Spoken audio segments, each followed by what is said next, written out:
इकलौती स्कूल विद्यासागर में आज रात से ही जिग्नेश का काम शुरू होने वाला था।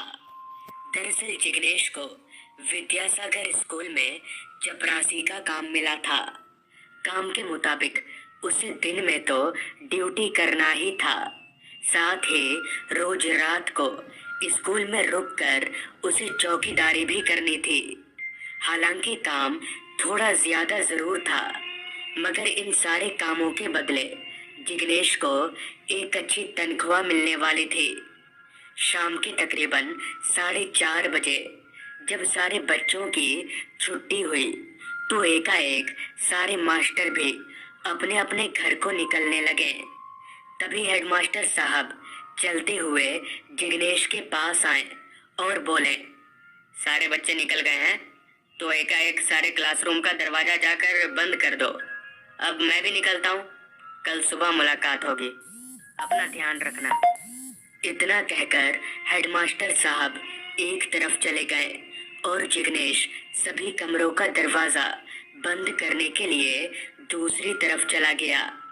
बच्चों की शोर से गूंजता स्कूल अब धीरे धीरे खामोशी की गिरफ्त में था। सारे कमरों का दरवाजा बंद करने के बाद जिग्नेश जब तक नीचे आया तब तक पूरी तरह से अंधेरा हो चुका था, जो कि इस ठंड के मौसम में लाजमी ही था। स्कूल 3 मंजिला था और कमरों की कोई कमी नहीं थी, इसलिए जिग्नेश कहीं पर भी 2-3 बेंचों को सटाकर आराम से सो सकता था। रजाई और बिस्तर वगैरह सब कुछ उसे स्कूल की तरफ से ही मिला था। अंधेरा हो जाने के बाद स्कूल देखने में बड़ा अजीब सा लग रहा था।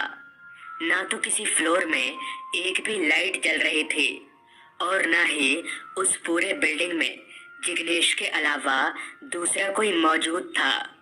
जिग्नेश को स्कूल में रात बिताने को लेकर कहीं ना कहीं थोड़ी घबराहट भी हो रही थी, क्योंकि इस काम में आज उसका पहला दिन था। खैर, एक लंबी सांस भरकर जिग्नेश सोचने लगा कि आज वो किस मंजिल पर रहेगा। ग्राउंड फ्लोर के सभी कमरों में ताला लगा हुआ था, क्योंकि वो सारे कमरे सामानों से भरे पड़े थे। इसलिए अब जिग्नेश या तो दूसरे फ्लोर में रुक सकता था या फिर तीसरे फ्लोर में। बहुत सोचने के बाद जिग्नेश ने दूसरी मंजिल पर रात कटाने का फैसला किया और मन में ये ठानते ही वो सीढ़ियां चढ़कर दूसरी मंजिल पर जाने लगा। जिग्नेश अभी सीढ़ियां चढ़ ही रहा था कि तभी उसे ऐसा महसूस होने लगा जैसे कोई उसके साथ साथ सीढ़ियां चढ़ रहा हो, क्योंकि जिग्नेश अपने कदमों के साथ साथ किसी और के कदमों की आवाज भी साफ तौर पर सुन पा रहा था। उसने तुरंत अपनी टॉर्च की लाइट चारों तरफ घुमाई, मगर टॉर्च की रोशनी में टूटी फूटी पुरानी सीढ़ियों को छोड़कर बाकी कुछ जिग्नेश को नहीं दिखा। जिग्नेश को लगा ये उसके मन का वहम होगा, मगर जब जिग्नेश सीढ़ियां चढ़कर दूसरी मंजिल पर रुका तब भी वो सीढ़ियां चढ़ने की आवाज आती रही और आवाज सुनकर जिग्नेश ने ये साफ तौर पर महसूस किया कि वो सीढ़ी चढ़ने की आवाज धीरे धीरे तीसरी मंजिल पर जाकर खत्म हो गई।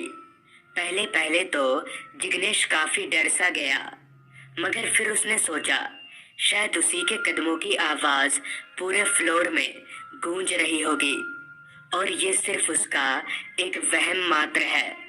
बाकी अगर कोई होता तो दिखता जरूर।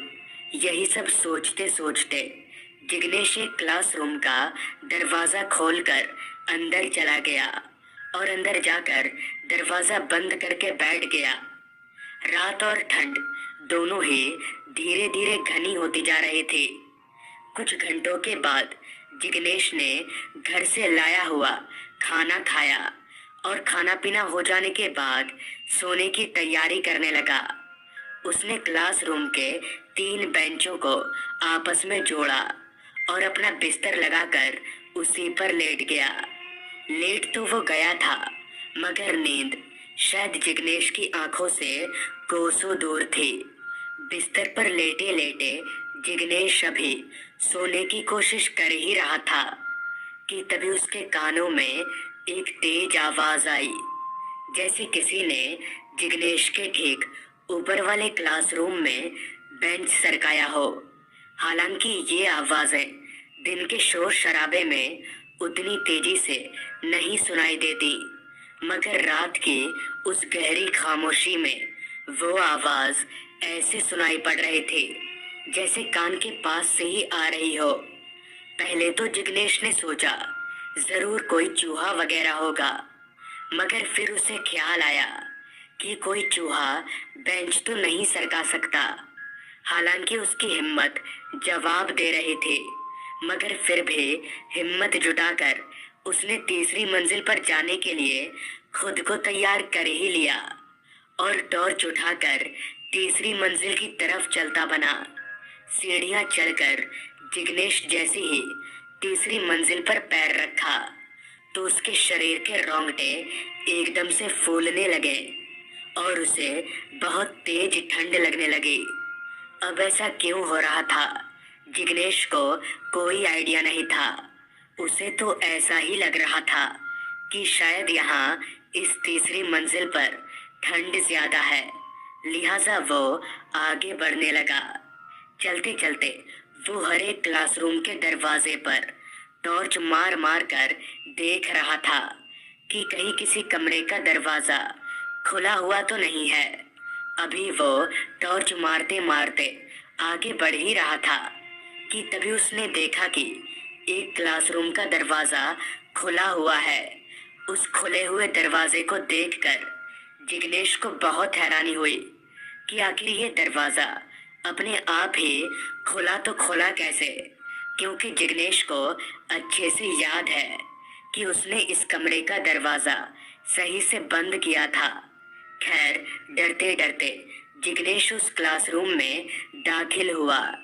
टॉर्च घुमाकर चारों तरफ देखा, मगर उस कमरे में कोई नहीं था और न ही कोई बेंच अपनी जगह से हिला हुआ नजर आ रहा था। सब कुछ बिल्कुल नॉर्मल था। पूरा कमरा जांच लेने के बाद भी जब जिग्नेश को कोई अजीब चीज नहीं दिखी तो वो कमरे से बाहर निकला और दरवाजा लॉक करके वापस दूसरी मंजिल पर जाने के लिए सीढ़ियों की तरफ जाने लगा। जिग्नेश अभी सीढ़ियों की तरफ जा ही रहा था कि तभी उसे पीछे की तरफ से किसी के फ्लोर पर दौड़ने की आवाज आने लगी। आवाज सुनकर जिग्नेश चौंकते हुए एकदम से पीछे मुड़ा, मगर पीछे कोई नहीं था। जिग्नेश को अब समझ आने लगा था कि जरूर दाल में कुछ काला है, इसलिए वो अपने कदम तेजी से चलाने लगा। जिग्नेश अभी चलकर सीढ़ियों के पास पहुंचा ही था कि तभी उसे पीछे से आवाज आई, अंकल इधर हूं मैं। उस आवाज को सुनकर जिग्नेश के बदन में खून की जगह डर दौड़ने लगा, मगर फिर भी हिम्मत जुटाकर वो पीछे पलटा तो पाया कि फ्लोर के उस तरफ जहां लोहे की रेलिंग लगी हुई थी, उस तरफ एक बच्चा रेलिंग के ऊपर खड़ा है। उस बच्चे की उम्र यही कोई 15-16 साल के आसपास की रही होगी। तभी उस बच्चे ने चिल्लाकर जिग्नेश को कहा, अंकल टॉर्च मत जलाओ। जिग्नेश को कुछ समझ नहीं आ रहा था कि वो उस बच्चे को क्या जवाब दे। वो किसी भूत की तरह खड़े होकर सिर्फ उस बच्चे को देखे जा रहा था, मगर तभी उस बच्चे ने जिग्नेश की तरफ देखते हुए बिल्डिंग से नीचे छलांग लगा दी। ये देखकर जिग्नेश के होश उड़ गए और वो दौड़ता हुआ नीचे पहुंचा, मगर चौंकाने वाली बात तो ये थी कि वहां नीचे कोई बच्चा नहीं था। जिग्नेश को समझ आ गया कि यहाँ ज्यादा देर तक रुकना उसके लिए ठीक नहीं होगा, इसलिए वो स्कूल में ना रुककर सीधे घर आ गया। अगले दिन जब जिग्नेश वापस स्कूल गया तो उसने हेडमास्टर साहब को पूरी बात बता दी। सारी बात सुनकर हेडमास्टर साहब ने बताया कि आज से कुछ साल पहले बोर्ड एग्जाम में फेल हो जाने की वजह से उस बच्चे ने स्कूल के तीसरे मंजिल से कूदकर अपनी जान दे दी थी। उसी की मौत के बाद से ही उस तीसरी मंजिल पर अजीब अजीब सी घटनाएं होने लगीं।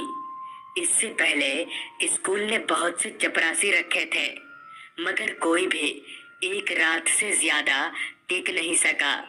ये सब सुनकर जिग्नेश ने उसी दिन उसी वक्त वो नौकरी हमेशा हमेशा के लिए छोड़ दिया। तो दोस्तों, ये थी आज की कहानी। अगर आपको ये कहानी अच्छी लगी हो तो चैनल को ज़रूर सब्सक्राइब कर लें।